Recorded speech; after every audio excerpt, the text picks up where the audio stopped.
Hi folks, David Rarian here again with InformedTrades.com and today's lesson of the day.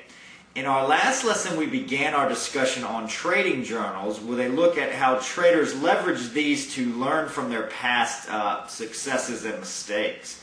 In today's lesson we're going to continue our discussion on trading journals with a look at what successful traders look for when reviewing their trading journals. So let's get started.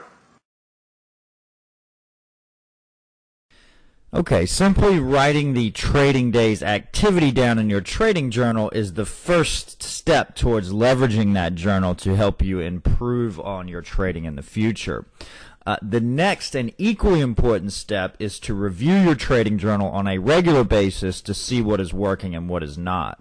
This way you can leverage your journal to help you improve in areas where you are weak and make sure you continue to leverage your strengths where you're strong. There's a great article from Dr. Brett Steinbarger at TraderFeed.com which addresses some of the major things that traders should analyze when reviewing their trading journal. The first thing that he mentions here is the number of long and short trades, which if you remember from our last lesson is one of the things that we recommend documenting in your trading journal. He correlates this to the trend conditions of the market to see whether he's trading with the current trend or against it. So basically what he's looking at here is if the market's in an uptrend or a longer term uptrend and he has a lot of short trades, then that's probably a bad sign because that means he's trading with against the trend in the market. Similarly, if there is a range bound market conditions during the time of the trades he's looking at in his journal, and he has allocated much more of his positions towards one side of the market, then that would probably indicate that he's missing out on a lot of opportunities or not seeing the range as well as he should, because in a range you should sort of have equal amount of long and short trades, or approximately equal amount of long versus short trades.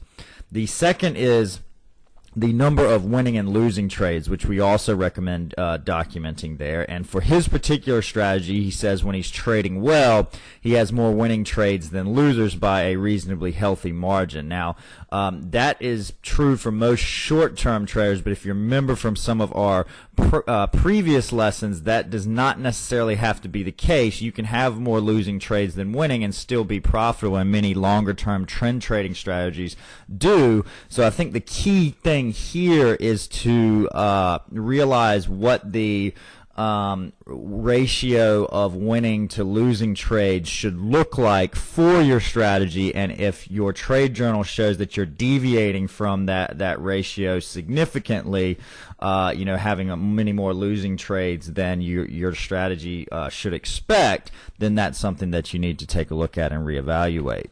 The third thing is the time in trades. Okay, so he says he's a short-term trader, and so he obviously has a relatively narrow time band in which to hold trades.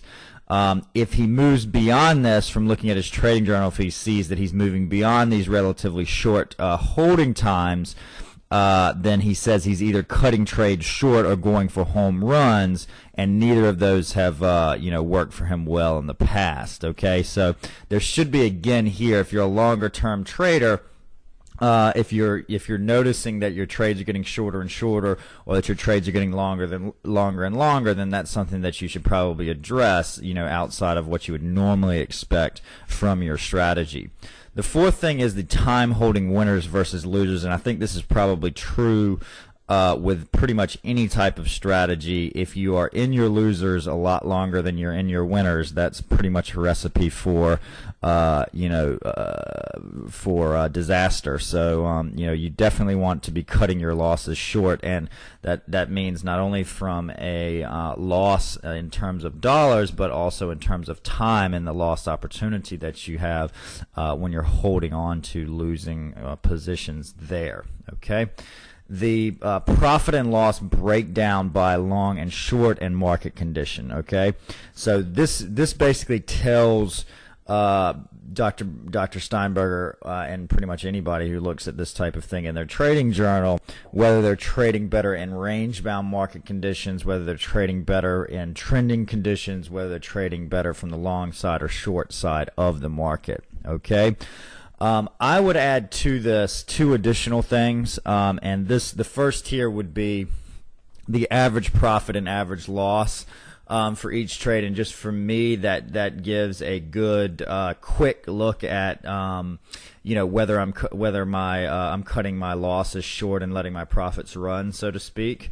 And then number two is the largest loss suffered on the account before returning to profitability. Okay, that's also known as the maximum drawdown. Okay, and this is a number that I want to know because and most traders, I would think, have a certain number that they're comfortable with and that a certain number that they should expect from their strategy. And if you get below that number, whether it's 20% or 30% drawdown or loss on the account, then it probably is showing that there's something wrong with the strategy that you are trading. Okay, and all of these things you can, if you document the things from our last lesson, you can pull out.